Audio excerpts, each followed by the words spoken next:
Dit programma wordt mede mogelijk gemaakt door het International Film Festival Rotterdam.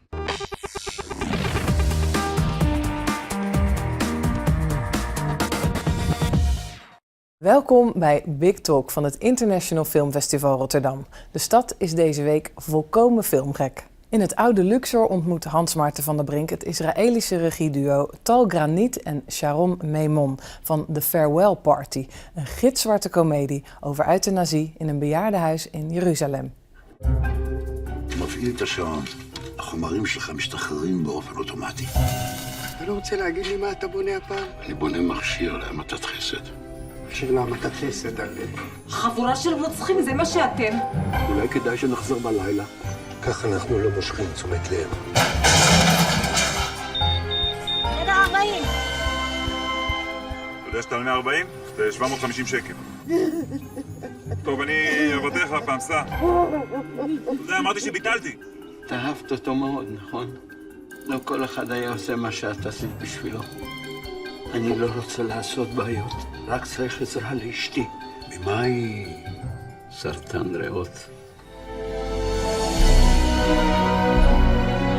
תגידי, מה את רוצה שאני אעשה? אני רוצה שתרד אליו ושתגיד לו שאתה אולי רוצח, אבל לא רוצח סדרתי.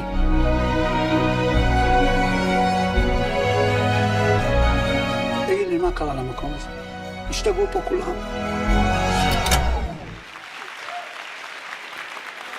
Hi.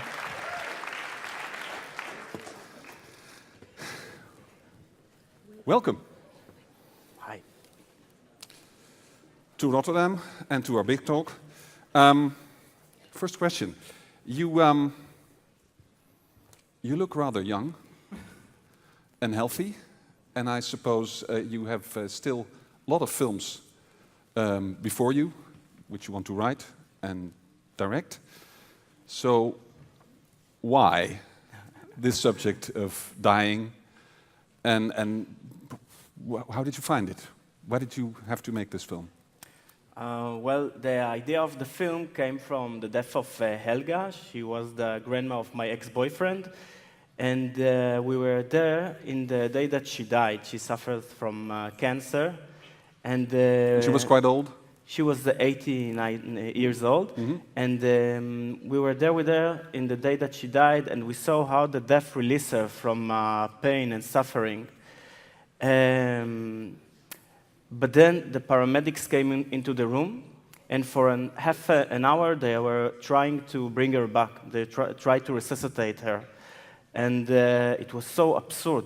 I mean, the death released her, and even her son told us if they are bringing her back, they will take her with them, because it was so absurd moment. Yeah, that and If they had been guilty of bringing her back to life, they had to take her. Yeah. Well, I mean, he used humor, you know. That's humor, yeah. Yeah. And from this absurd moment, the idea of the film came. But what attracted you to that? Because it's also an uneasy subject. We're gonna get there someday. All of us, And yeah. yeah, That's all of one us. thing. That's for sure. Yeah. Yeah. Unfortunately, all over the world, people are getting sick and people dies, and we know that we would be there, and we will start. After this experience that Sharon told, we started to think, what do we want? What possibilities do we have? And we found out that we have no possibilities at all, almost. Did I hear you say now, fortunately we all die? Unfortunately. Oh, unfortunately. Okay. Well, I don't Fortunately know. for the film, of course. But you don't have to. I mean, 10 years ago, I had cancer. Yeah. So I have a short dance with death. And That also played a role in your mind. yeah. But when I had it, I always used humor to, deal with the disease. But you first started doing research then into the subject, because this was one incident with the grandmother of your friend. Yeah. No, first we just write a draft, and only then we go to do some research. To see if it was right, that the thing you fantasized. To enrich the script, and to find people, we wrote the script for the two main leading actors, which we worked with them in the past. So we really knew how they talk and how they sound, and we know their character very well, so it was easy for us to write it for them and to portray the characters. And you knew them well, so it was easy for you to think about them dying. Yeah, okay. No. They are still with us. Yeah, fortunately. You know, when we were searching for the money in Europe, one of the actors told us, he came with us for the pitching, and he told the audience, bring the money, I want to be in the premiere. And he came with us too. Clock's ticking. He's 78 years old. Right. Did you know straight away that it had to be a comedy? Yeah. So, but why? I think you already hinted to it because you had a personal experience with it. But why, if you breach the subject at a greater length and not in one particular case, why does it have to be a comedy to make people think? I don't think that it has to be a comedy, but for you it had to be a comedy. For us, that's what we're doing. When we're sitting to write, that's the natural for us to write a comedy or to deal with social issues in a comic way. We love to approach the audience. I mean, when we are writing a film, we are thinking about the audience too. We want to make them laugh. You know, life is absurd. You know. I know, yeah. Yeah. What can you do? They all know. Yeah. It will end. It will end one day. So this is the only way we know to deal with life. So this is the only way to deal with subjects like like this also in movies, because when people laugh, we feel that their heart is more open to hear you, what you have to say. Okay, they're less strict. Yeah. Yeah. Yeah. So you sat down to write. You always write together? Yeah.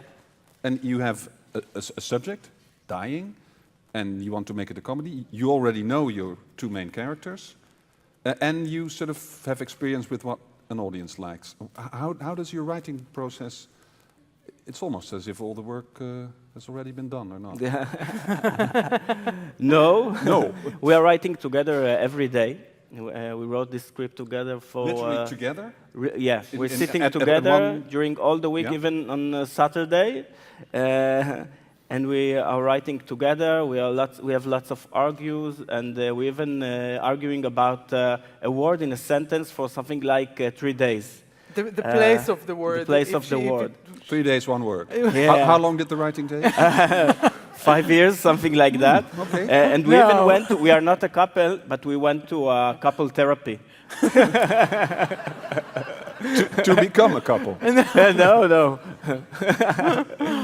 And is it indiscreet to ask what the solution to your couple problems was? There isn't one, but we learned that we need, when we both, everyone has an idea, and we sometimes, we fight about our ideas. When we find the third solution, it's always best than the two ideas, Oh, you need to throw away both of your ideas. Yeah, okay. Yeah. But together we find the best one. Okay. Well, of course, it was after you finished the script, it was necessary to find the actors, and you found a great ensemble for this film. Yeah. A great lineup. But it was very important for us when we cast the actors to cast comedians. I mean, all the actors are comedians. The main character, Zev Revach, is one of the greatest comedians in Israel. But so we knew that when we will take the audience knows that. Yeah, they know the him, faces and the. But we took them to a serious situation because we knew that it still will have their comic DNA in the scene. Yeah, but while you were casting, I can imagine that some actors, I mean, necessarily they are advanced in age, could find it a bit confrontational, this subject. Yeah. Let's do a film. Maybe it will be my last film. Let's make it about dying. And did everybody sort of agree with, hey? No, one of the How was the casting? One of the characters just had cancer, and one of the actors, and he didn't want to play in the movie. And we called him, and we met with him a few times, and we really asked him to do the film. And he did, and at the end of the shooting, he comes to us and he said, I want to thank you for making me do this film. Yeah. The reason that he didn't want to do it is because he had cancer, something like 3 months before we And he came thought to him. this is no laughing matter now. Yeah. Right. Yeah. So you not only succeeded in couple therapy, but also in sort of. That's great. No, that's not me. You. And one of the things I noticed, you sort of sidestep religious issues in the film, whereas in a lot of deathbeds there's priests, rabbis, etc. Was that intentionally? So as not to offend people? No, I don't think it was intentional. You know, we live in Israel is a religious state, although most of the people are secular. So for us, it's there. You know, that's why mercy killing won't be legal in Israel. So we don't feel we need to say it in the movie because it's obvious for us. It's already there. It's already there. In the minds of people. Yeah. So are you saying this is a very controversial subject and better not push it too far? I don't know if it's controversial in Israel, because in Israel too we have a gray area. I mean, the doctor will call the family and he will tell them, come today, it will be his last day, we will give him morphine and we will end it. But, you know, it's a gray area. We know that it's there, but... I can imagine. I don't know how to... Euthanasia is controversial almost everywhere. Okay. But especially in Israel with, this generation of actors. These are people in their 80s and 90s, so they have witnessed a period in the history of the Jewish people where euthanasia was not something you decided on yourself. Doesn't that make it more uneasy? I don't think that for Israeli people it's uneasy. I know that our film is a co-production between Israel and Germany, and that makes it even more and you know that uneasy. Our German producer is here with us today. Hello, welcome.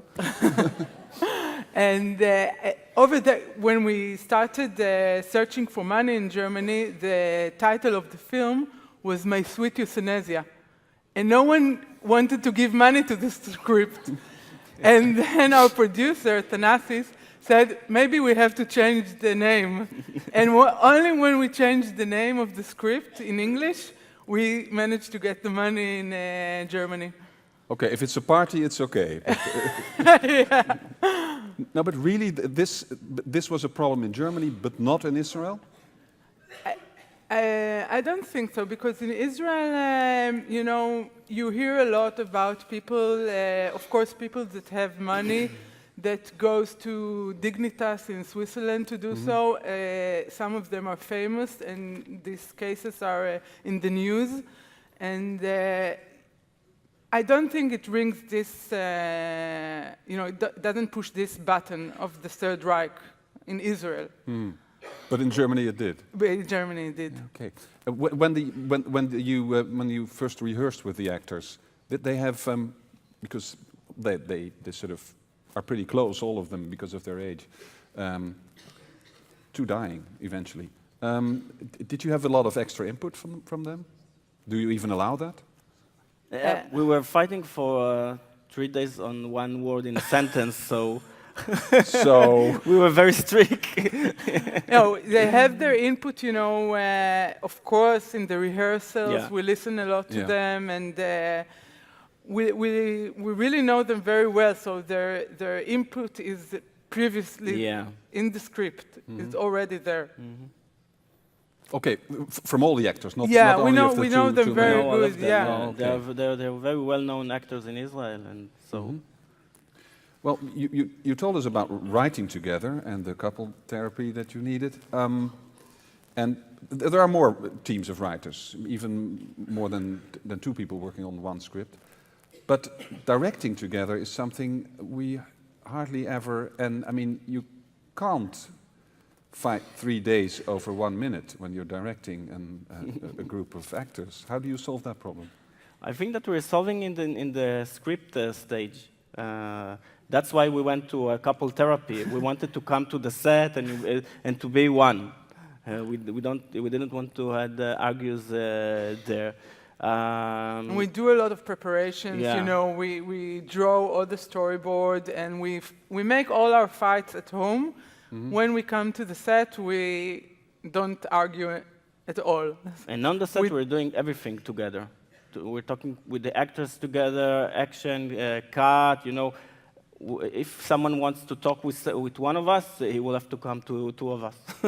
Okay, so there are very strict rules, and, Yeah. and you need them in order to be able to successfully work together. Yeah.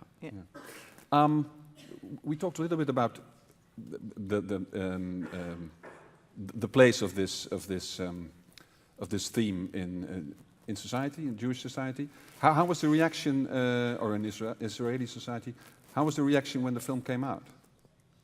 It was a very good reaction. It had a lot of admissions in Israel, and people wrote us a lot of very emotional letters. A lot of people that had been in this situation wrote us and saying thank you for bringing this subject out. Opening it up. Yeah, openly in there, and you know, there is I will tell you something from the movie, but not too many spoilers. No. Okay. But there is a machine in the movie. A mercy-killing machine. Mercy-killing machine. And I tell you that everywhere we go with the movie, people come to us and tell us, "Did you keep the machine? Can we use it?" I don't know if that's comedy or sort of comedy turned into tragedy. Too much real life. And are the reactions different in Israel than abroad? No, because you premiered in Venice as well. Yeah, it was amazing. We were very tense in the Venice premiere, and we were sitting very tense in the screening. And from the first scene, the audience were laughing out loud, and it was releasing. We can breathe, and it was amazing to see that comedy do travel. Yeah, because that was something that also popped up in my mind. One of your films has been remade or is being remade in the my US. previous film that I directed with Erez Tadmor is being remade by Paramount Pictures in the US. I was thinking the US, which is a bit more of a conservative society, does it have to be remade in order to be shown there, you think? Or can you just show No, we have a US distributor, you have a distributor to this there. film. Yeah. And For they think this film? For this film, This one is not already. It's not been purchased to remake yet. But would it be necessary to remake it or is it so universal I think this movie is universal, and you can see it everywhere we go with it. But Americans like to remake. Keeps the industry going. Okay. Finally, you've been very open about your therapy, etc., and your difficulties. But you started with a subject that intrigued you. Did your own ideas change while making the film, or have you come to a different conclusion than you had when you started? This is as personal as I will get. I will tell you, I never thought it would be. It's so difficult to do it, mercy killing. And I tell you, in the pre-production of this movie, I had to put to sleep 2 of my dogs.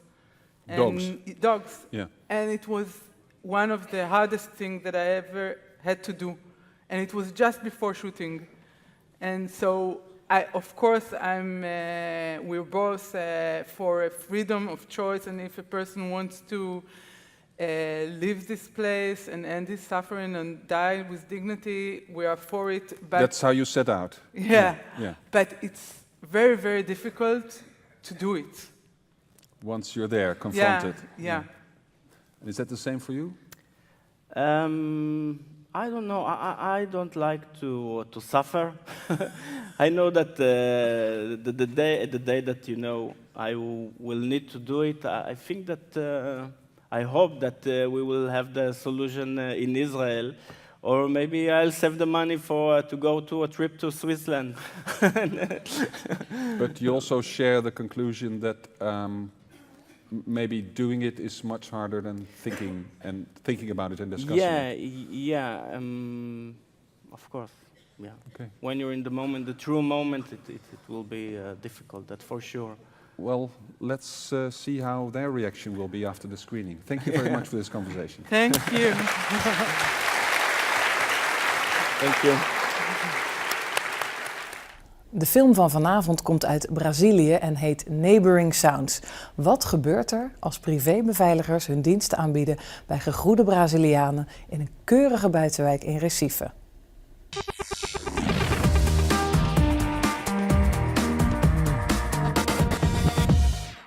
Dit programma werd mede mogelijk gemaakt door het International Film Festival Rotterdam.